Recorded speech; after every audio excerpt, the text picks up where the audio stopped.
the Celebrity Jobber Podcast with Jeff Zito. If you like what you hear, please subscribe, give a 5-star rating, and leave a review. Check out all our past episodes on Apple Podcasts, Spotify, or wherever you pod. What if these celebrities weren't famous? What would they have become? What was their first job? We're about to find out. He is the son of the godfather of heavy metal. That's right, Ozzy Osbourne, an icon in hard rock and heavy metal, was in Black Sabbath, famous for biting the head off of a bat. Or was it a pigeon? His mother, Sharon Osbourne, hosts a talk show and a manager for a lot of rock bands, and big ones, by the way. One might assume that with parents like this, you could ultimately get kind of screwed up, you know? No job, maybe substance abuse. You know, not the first time that you ever heard of something like that going on. Not with Jack Osbourne. He has a whole bunch of projects going on, and Jack is also the president of the soon-to-be-launched Osborne Media House. TV shows, podcasts, creating a lot of content, and good stuff, too. My producer says, hey, I could get Jack Osbourne on Celebrity Jobber, but we only got about 10 minutes with him. Can we make it work? I said, absolutely. So here we go. My guest this week on Celebrity Jobber, Jack Osbourne. How's it going? Good. How you doing? Pretty good, man.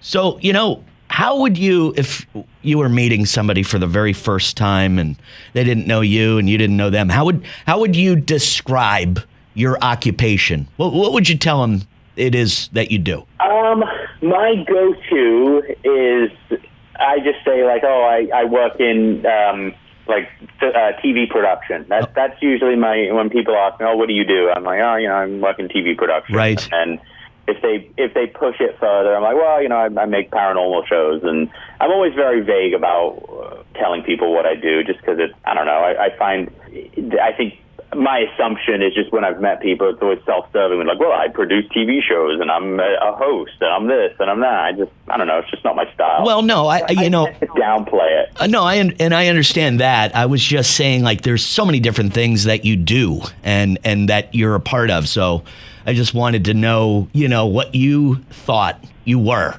Like, what did you want to be when you were younger? When I was younger, I wanted to join the Army. Like, that was my... Really? That was my vibe. Yeah. I wanted to go do Army stuff.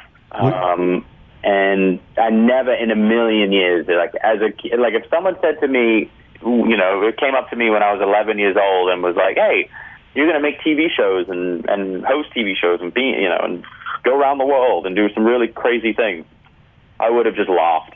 Because I would have imagined that, growing up the way that you grew up, you would probably just assume that you would kind of go into that world of show business. Yes and no. Like, it wasn't anything my parents, like, overtly expressed that they wanted us to get involved in. It was, my dad was a musician. I wasn't particularly interested in being a musician. And if anything, I would have, I liked the music industry side of things. Like, I liked record labels and that kind of vibe. So that's something that I was interested in pursuing at a young age. Okay, so but never being like on camera or anything like that. Right. So tell me a little bit about growing up. When the Osbornes show is, you're a teenager and you've got these strangers in your house, filming your family 24/7. Was that a little traumatic? How did that affect you growing up? It was definitely odd. It took some adjustment. Like, none of us were really prepared for how things went with that show. Like, because my dad was a musician. He wasn't a TV star. He wasn't. And he wasn't on MTV a huge amount because he was this kind of, he was like this crazy rock star, and they wanted Madonna on MTV. They didn't want Ozzy Osbourne. So it was definitely a shock to the entire family when the show was as successful as it was, and it completely, it opened us up to a whole new world. I mean, do you consider that, I know you're kind of a different guy, you're not like an ordinary guy, but do you consider that like your big break? Sure, absolutely. Like Yeah. I would have, I would have no career in television if I hadn't done the Osbournes. It was a lightning in a teacup, and it opened up this whole career now that I've been consistently working in TV for 22 years now. That's awesome. A while to think about. That's awesome. And I'm so glad that you brought back the Osbournes in podcast form, because we all didn't know, is this going to be Jack? Is this going to be the whole family? People, heard about it, but didn't quite know what to expect. And now we do. Thank you. Yeah. It's been a riot to do. It was something that it took a bit of convincing on my part to get the family on board with it. But I think everyone's really enjoying it now, even to the point where it's like my mom's like calling me, being like, "Are we doing the podcast this week? How many episodes are we doing? Like, what's up? Like, we want to do more." What was your first job, Jack? Very first job ever, paying gig? My very first job was when I would go on tour with my dad. I used to help load out the gig. So my dad would finish the show, and then I would help break everything down and like put everything in the road cases and load the trucks. And so I started doing that at a really young age. So like coiling cables and stripping carpet from the stage, and like it was like full manual labor stuff. But I loved it. I thought it was so fun. Dude, Jack, your first job was being a roadie for the Prince of Darkness. That's incredible. Yeah. When you break it down like that, it's pretty incredible. Yeah, at the ripe old age of like 11, I was doing it. That's so cool, man. Did you go to college after high school? What did you do? No. I got my GED, so I left school early, and I never went to college. I joke that when my youngest child goes off to college, I'll apply to college too. Okay, you got a little bit of time then, right? Yeah, I got some time. I'll be like one of those 50-year-old college students. You ever see Rodney Dangerfield in Back to School? Exactly. Yeah, that's it, man. Congrats, by the way. I hear you just tied the knot. I did, yes, absolutely. Beautiful. Very, very happy for you. And family, everybody's good? Everyone's great, man. That we're just, we're busy. Everyone's doing podcasting stuff. My dad, he has his own podcast coming out in like a month. We're going to drop that. So he's been having fun with it. It's just been kind of an interesting shift in how everyone's been working. So it's been fun. And tell me, how is your health doing these days? And tell me a little bit about what you have to go through. Sure. I got diagnosed in 2012.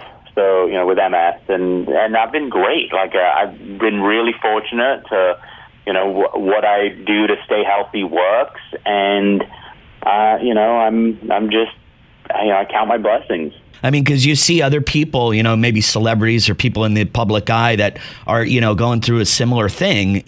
For one, I think Christina Applegate, I was watching today. I believe she has MS, and I look at her, I look at you, and you've been diagnosed with this for 10 years, and you look relatively great, and she looks like she might be suffering a little bit. Yeah, I like to say, MS is as unique to the individual that has it as their own fingerprint. It is so different for everyone, and that's the difficult thing with it. It's, myself or, I could meet a guy who's the same age as me, born in the same place, had a similar life, and our MS be completely different from each other. Jack, so many different things going on. Ghosts and Grit, another podcast. How did you become fascinated with the paranormal? You have an experience to tell us about?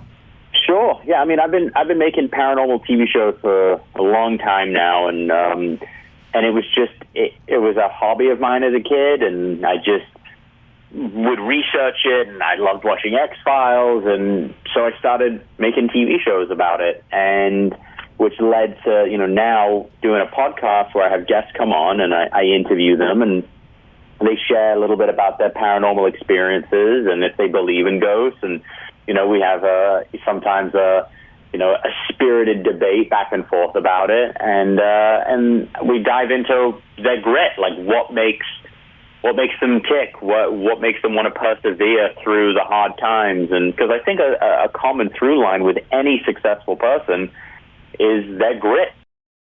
And dude, I got to tell you, man, congrats on all your success. You're doing so many things. I'm such a fan of the World Detour show that you do with your dad. I love watching that. It's a great show. Hopefully that continues for a long time to come. But I wish your dad all the best. Hopefully he's doing well. Yeah, thank you. Yeah, he's doing much better these days. So yeah, I appreciate that. Absolutely. And I remember having the privilege of speaking to him about 15 years ago when I got my Pomeranian and asked him about, Minnie. And he was just telling me I was in for a long road with this dog crapping in the house, and he was not wrong. Well, yeah, you guys clearly have something in common then, because he's a Pomeranian dad still to this day, so he loves his dog. Yep, so am I. Jack Osborne, don't forget, Fox Special Forces World's Toughest Test. His love of wanting, originally be in the Army. That might explain his reasons for being on that show. And I could talk to you for another hour, but I know you got to go, but I appreciate your time. Thank you. Yeah, thank you. Great chatting with you. Take care, man. Really interesting. Jack Osborne, by the way, president of the soon-to-be-launched Osborne Media House. All of these little projects going to be under that umbrella. Jack isn't the typical kind of douchey, entitled child of celebrities. His mother, Sharon Osbourne, of course, one of the biggest managers in rock and roll. She's got her own talk show, very influential in the rock and roll game. Of course, his dad, Ozzy Osbourne, the Prince of Darkness. He could have kind of rode that wave. He carved another path for himself. I think that says a lot about his character. Not to mention, when he was younger, he wanted to go into the Army. He wanted to be all he could be. Have some sergeant up in his face screaming at him, drop down and give me 40. I mean, talk about saying something about your character. And I know it's a lot different for Jack Osborne being brought up in show business, growing up in Los Angeles, Beverly Hills, California. Thinking about my first jobs, did some light gardening for some neighbors around the neighborhood. I was a paper boy. I got a little older. I was a busboy at a dinner theater, worked at a golf course. Jack Osborne, a roadie for the Prince of Darkness. First job. I thought that was pretty awesome. He's been battling MS. This has been diagnosed a little over 10 years ago. And he says the disease is unique to the individual as a fingerprint. So I thought that was pretty interesting. He seems to be handling that quite well. Again, I wish I had more time with Jack, but I definitely wanted to talk to him. So we made it work for this episode of Celebrity Jobber. If you like this podcast, please, please, please subscribe, leave a review, give us a 5-star rating. I would really, really appreciate if you did that. It helps out, believe it or not. Available wherever you listen to podcasts, including Apple Podcasts and Spotify, just about everywhere. Follow us on Instagram, Celebrity Jobber Podcast, and of course you can check out past episodes on celebrityjobber.com. I didn't know what to expect from Jack Osborne, but I thought that was pretty cool. Not your typical guest, but a really, really good one, I think. So thanks for listening once again. This has been another episode of Celebrity Jobber. We'll see you again next week. I'm Jeff Zito.